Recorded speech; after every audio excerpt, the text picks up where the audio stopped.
Good morning everyone. তো দেখতেই পাচ্ছ আজ চৈত্র মাসের দিনে যে এরকম কুয়াশা পড়ে সেটা কিন্তু ভাবা যায় না, তাই না?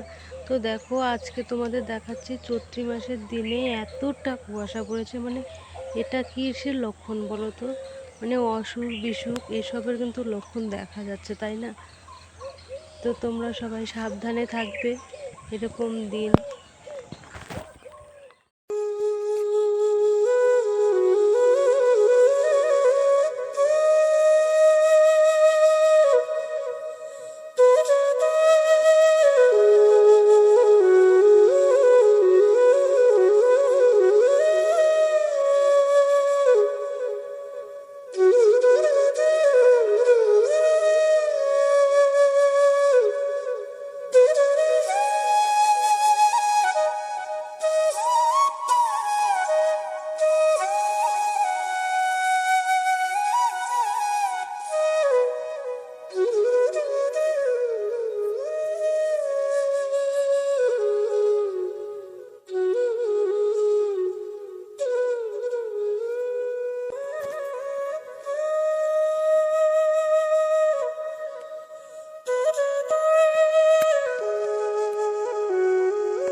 তো চলো আমি আজকে রান্না করব কাঁঠাল। তো সকালবেলা আমি উঠি বলেছিলাম কাঁঠাল পেড়ে দিতে, তো আমাকে দুটো কাঁঠাল পেড়ে দিয়ে গেছে।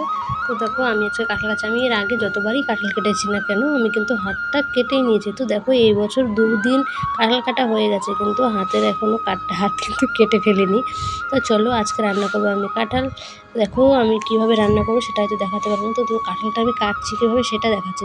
দেখো কাঁঠাল কাটতে গেলে না আমার প্রচণ্ড রাগ হয়। কেন রাগ হয় বলো তো? কাঁঠাল কাটতে গেলে আঠা দিয়ে জড়িয়ে যায় না, আমার একদম ভালো লাগে। কাঁঠাল কাটতে আমার খুবই আলসি লাগে, আমার মতো কি তোমাদেরও আলসি লাগে? তো চলো কাঁঠালটা আমি কাটার আগে তেল মাখিয়ে নিয়েছি, ঠিক আছে, দায়ে হাতে। আর এই যে কাঁঠাল যখন কাটবে না, কাটার সময় কাটবে আর জল ঢালবে, যে এই জল ঢালার মধ্যে কী হয় বলো তো, এই আঠাটা যে হাতে কিংবা দায়ে লেগে যায় না। তো দেখো আমি খুব ছোট ছোট করে কাঁঠালটাকে, আমাদের গাছের কাঁঠালগুলো না গলতেই চায় না, তো আমি এটা কুকারে দিয়ে সিটি দিয়ে তারপরে কিন্তু আমি এটাকে সিদ্ধ করে তারপর রান্না করে নেবো। তো চলো এদিকে আমার কাঁঠাল কাটা তো হয়ে গেল। এদিকে দেখো দায়ের মধ্যে কী হয়েছে, আটা ভরে একদম সে কী হয়ে গেছে বলে দিও না। আর আমার হাতের অবস্থা দেখো, হাতটা কী হয়েছে একবার সেটা দেখো।